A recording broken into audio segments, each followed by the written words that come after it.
शुरुआत हो रही है।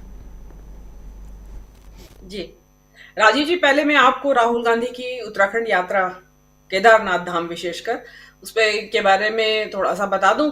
देखिए, ये अनएक्सपेक्टेडली आए हैं। यहाँ कोई प्रोग्राम ऐसा, कोई यहाँ ना कांग्रेस कमेटी में कोई हलचल थी ना उनको खबर थी। बस कल यहाँ के प्रदेश अध्यक्ष ने एक छोटा सा ट्वीट किया था कि राहुल गांधी अनएक्सपेक्टेड ट्रिप पर आ सकते हैं उत्तराखंड की, लेकिन ये किसी को अनुमान नहीं था कि वो संडे को ही आ जाएंगे। तो राहुल गांधी जो आए हैं, वो माना ये जा रहा है, यही कहा भी जा रहा है और है भी, क्योंकि वहां पे राहुल गांधी के साथ जो कांग्रेस के प्रदेश पूर्व अध्यक्ष हैं गणेश गोदियाल जी के अलावा वहां कोई उनके साथ कांग्रेसी नेता है नहीं, और यहाँ स्ट्रिक्टली मना कर दिया गया है कि कोई नहीं मिलेगा, अगली बार मिलिएगा उनसे, नेता से। तो अब यहाँ वो अपनी एक पर्सनल स्पिरिचुअल जर्नी कहा गया है।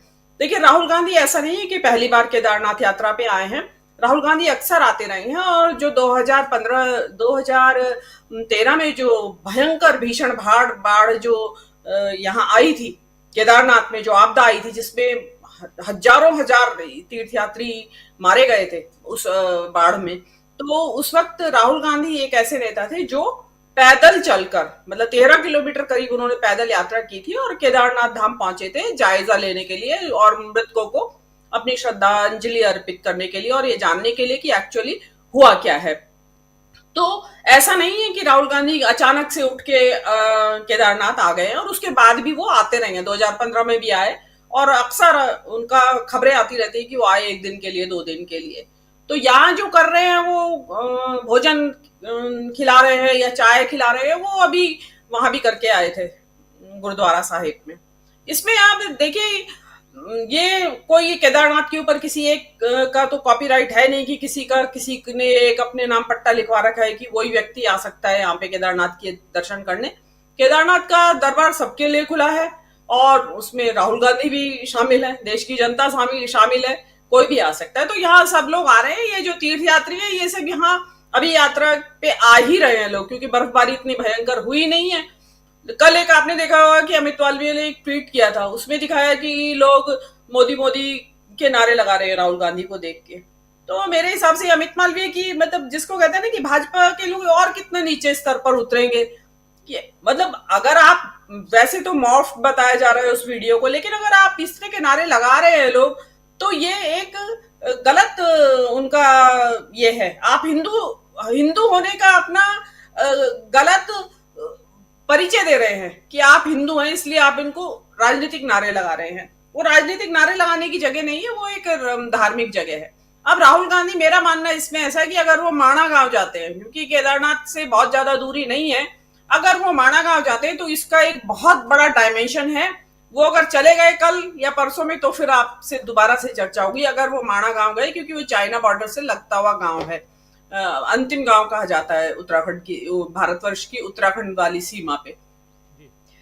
वो आज आपको कल पता चल जाएगा। ये तो हुई उत्तराखंड की यात्रा की उनकी बात। दूसरी बात, आपने ओपिनियन पोल्स की बात भी बताई है और सभी राज्यों की बात बताई है। देखिए, इसमें जो जो जो ये जो इन्होंने किया, राहुल गांधी ने, सॉरी, ये जो आप ओपिनियन पोल जो दिखा रहे हैं, उसमें जो है, आप ये देखिए कि जो आपने दाइमा की बात बताई, उन्होंने सिखों के ऊपर हमला किया।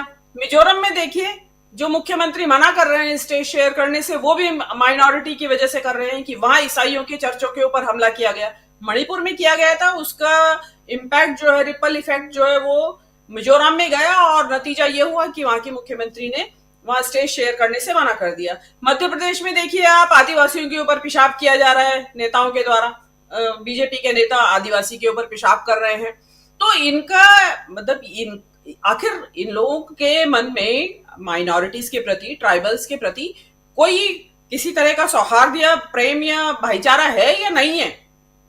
तो ये चीजें जो इन्होंने ये करके दिखाई है, अपनी करतूतें जो ये मिजोरम में कर रहे हैं, और ये जो दाइमा जी कह रहे हैं, डैमेज हो चुका है, आप बाहर निकालिए दाइमा को, अंदर रखिए, कुछ भी करिए।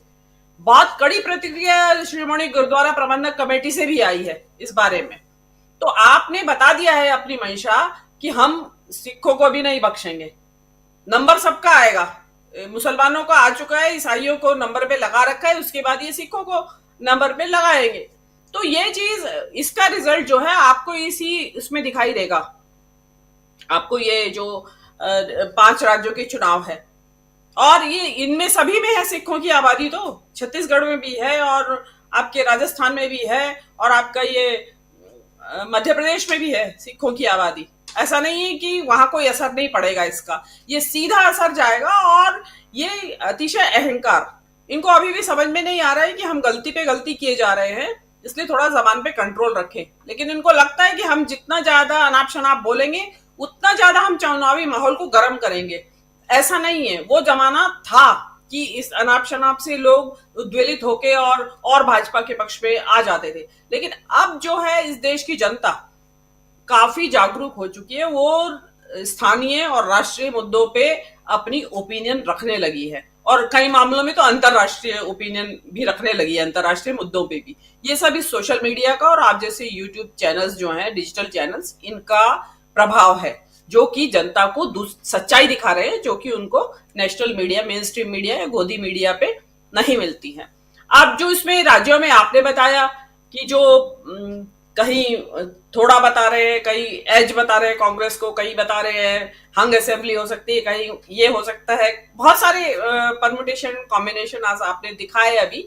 मेरा मानना ऐसा है कि अब जो नए लेटेस्ट जो हो रहे हैं डेवलपमेंट्स, अभी जैसे कल का ही ले लीजिए, आप जो कल के ही पोलिंग को ले लीजिए, मेरे ख्याल से तो जो ये कल पोलिंग होने वाली, कल जो ये पोलिंग हो रही है मिजोरम और ये इसका बस्तर के इलाके पे 12 सीटों पर, मेरे ख्याल से इसमें कांग्रेस का बहुत अच्छा परफॉर्मेंस रहने वाला है, जो कि दिखाई भी दे रहा है। मिजोरम को ही देख लीजिए आप, मिजोरम में बिल्कुल साफ साफ सोनिया गांधी जी के मैसेज के बाद से काफी कुछ वहां पे बिल्कुल स्टैंप लग गई है कि कांग्रेस की जो आपके पोल में दिखा रहे हैं वो उसके नजदीक ही परफॉर्मेंस रहने वाली है, और कोई अचरज नहीं कि बेहतर परफॉर्मेंस हो जाए।